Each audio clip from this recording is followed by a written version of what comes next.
আমি খুব একটা ভালো ভিডিও করতে পারি না, যেরকম করতে পারি আমি আপনাদেরকে সেটাই দেখাচ্ছি।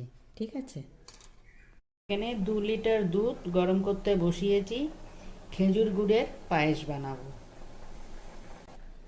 আর এখানে গোবিন্দভোগ চাল নিয়েছি, এতে আমি ঘিটা মেখে নেব।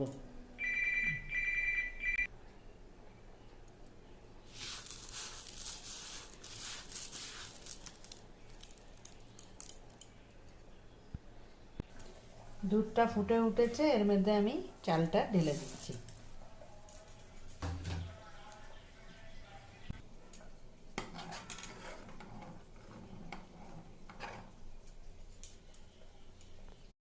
এখানে পায়েসের চালটা একদম নরম হয়ে গেছে। এখন আমি এর মধ্যে ঢেলে দেবো গুড়, খেজুর গুড়। আন্দাজ করে আমি ঢালছি, যে যেরকম মিষ্টি খাবেন সেরকম হিসাবে ঢালবেন।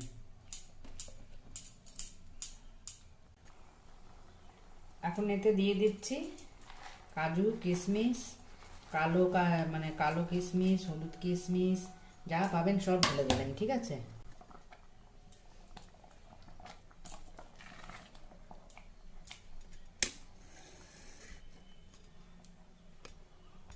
এখন এতে আমি 2টো আঞ্জিরও দিয়ে দেবো। আঞ্জির হচ্ছে ছোট ছোট ছোট ছোট করে টুকরো করে দেবো, খুব ভালো লাগে খেতে। একটুখানি জলে ভালো করে ধুয়ে দিয়ে দেবো। আঞ্জিরটাকে আমি ভালো করে ধুয়ে নিলাম।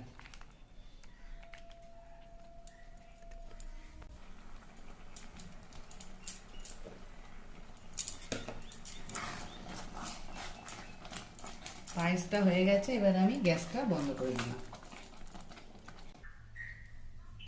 পায়েসটা খাবার জন্য একদম রেডি।